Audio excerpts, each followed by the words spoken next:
Welcome back everyone to another Unreal Engine 4 tutorial, and by the end of today's video we will have some engine sounds, we will have some smoke coming out of our exhaust pipe, we will have skid marks, we will hear the tires screeching when we go sideways, and also these skid marks come with some smoke, and I'm going to be using assets provided by the creators of this plugin. So let's go ahead and let's get started.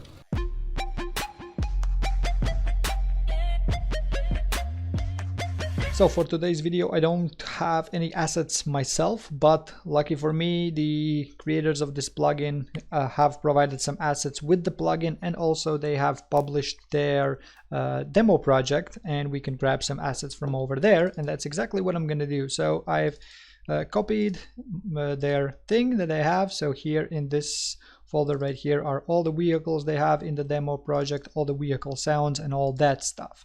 So first let's work with the sounds. Let's start with the engine sounds themselves. So here we have what we need is the startup sound, we need the idle sound, we need low, medium and high RPM sounds. Obviously you can just stick with just one sound, but it sounds way better if you have different sounds for different RPMs, because well, the vehicles change their sound based on the RPM of the engine. Now all of these sounds, well, at least the idle and the RPM sounds, need to be merged into the sound queue, which looks something like this. So they have the output, which then has the crossfade by parameter, and the parameter is the RPM. And here are the values for that. I strongly suggest you get their demo content and play around with that, because their settings are pretty good, and I'm not going to be changing any of these settings. I'm not going to be setting up any of these settings, because this is going to take quite a while to input all of these values. But long story short, basically they are blending between three states. They have the idle state, and then they have the low RPM state, which is merging between the low and the medium RPMs, and then they have the high RPM, which for some reason is blending with the low RPM. Not exactly quite sure why, but yeah, it is what it is. So here the first thing is this crossfade, which basically selects one of the sounds based on the RPM amount, and then it fades it in, and then at a certain RPM it starts to fade it out. Whoops, that was not what I wanted to do.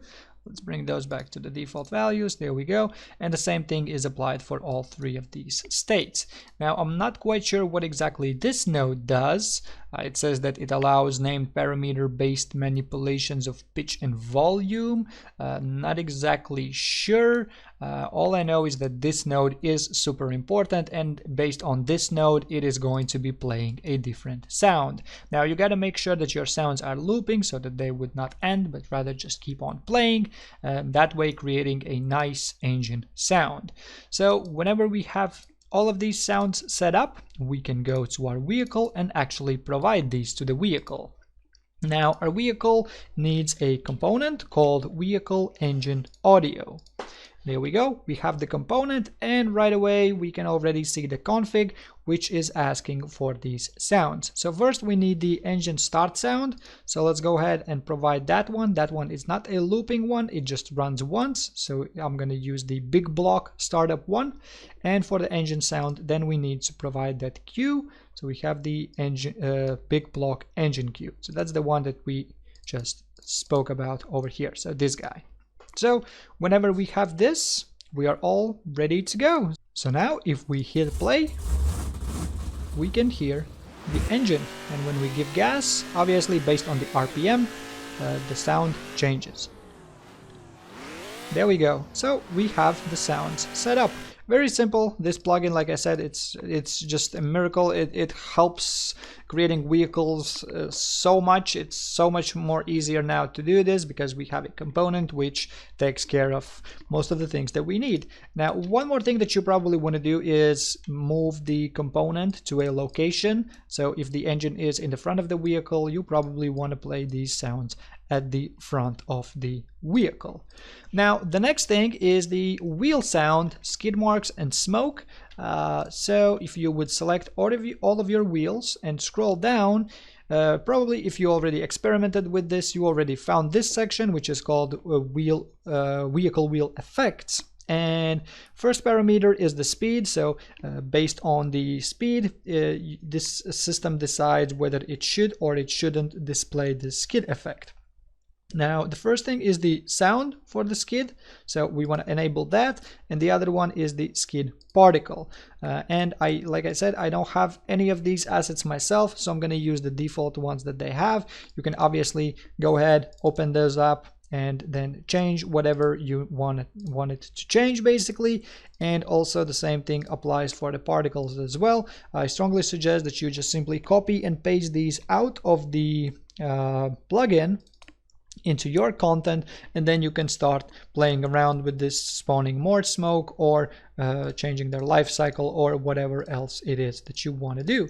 So by simply enabling these two checks and providing these values that should be available and provided by default, you will now hear that whenever we go sideways with the vehicle, it's going to give us a skid sound. And it also leaves the skid marks and the smoke. And I personally think that these effects that they have provided by default are actually good enough to be used. I personally, in my project, I will probably use these default effects. I don't really see a big point in having to create my own, because these ones look pretty much good enough already by default. Obviously the engine sounds, I will have to look for those, but the skid marks and the smoke does seem to do the job.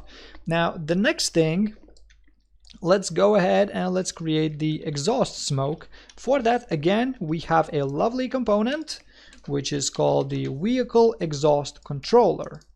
Now this basically will control the amount of the particles that are going to be put out. So what I will do is first move this guy back to the rear end of the vehicle where the smoke should be coming out of, and then we need to add just a regular particle system.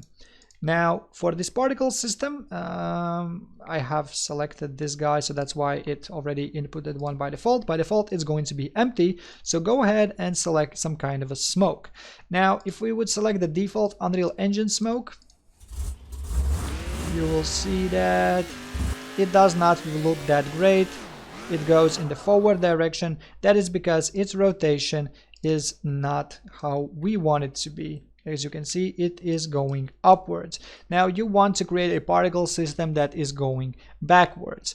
I'm not going to do that because particle system is a completely different tutorial. But again, I think, let me check. So we have the P vehicle exhaust. This is available with the plugin. Just the plugin, you don't have to merge or migrate the demo. It is available already in the plugin. So go ahead, select the exhaust particle, hit play, and the smoke is somewhere. Yeah, it's in the front of the vehicle. So make sure you select your smoke particle and change its location to 0, 0, 0 so that it would follow the controller. There we go. So now it is following the controller, and maybe now can this look a little bit better, even though it's still gonna go up. So yeah, I don't like it. It doesn't look that great, because it has to go outwards rather than, yeah, it doesn't want to go. Oh, even though if we give this a gas, while we're standing still, it's gonna look funny because it's gonna be in one place. But if we are driving, it's gonna look pretty good. But I'm gonna use the thing that the plugin has came with. Here we go. So we have some smoke coming out of our vehicle, and we have all the sounds set up and ready to go. So again, I strongly suggest that you simply just grab these default things that they have provided, copy and paste those out to your content folder, and then start messing with these, changing some settings, changing the amounts, the speeds, the sizes, all that stuff. And yeah, that's going to be it for this video. This was very quick and simple, mostly because the assets are already provided to us, and implementing those is super simple. So yeah, if you like what you see, if this tutorial seems to be helpful, then make sure to subscribe, because we have a lot more to come. We are going to actually change this this vehicle into a proper vehicle. We are going to be changing its parts, so there's going to be a vehicle customization. Don't know how far it will go, but definitely we will be able to change some bodies, things, the wheels themselves, probably adding maybe some neon lights or something like that. We'll see how far it goes, but hopefully it goes pretty far. Now, one last thing real quick. In the previous videos, in the comments, some people asked about multiplayer part of this. So go ahead and change in your play settings, change this to list on server and add some more players. I usually prefer to test this with 3 players, because then 2 of them are the clients and 2 of them are one of them is the server. So now if you would have a look at the other screens, you will see that whenever we go sideways, everybody can see the skid marks, everybody can see the vehicles. Basically everything is working by default. Also the exhaust is working. We can see this for all the other vehicles, that the exhaust is there, and all that stuff is already replicated by default, so we don't really have to worry about much when we're using this plugin. Obviously, if you find anything that does not seem to be replicated, make sure to leave a comment down below so I can have a look at that. But so far I haven't, at least in these series, that how far are we right now, I haven't found anything that is not replicated. Everything seems to be replicating just fine. So if you find anything, make sure to leave a comment down below so I can address that issue. So thank you for watching, hit that subscribe button, and I see you in the next one.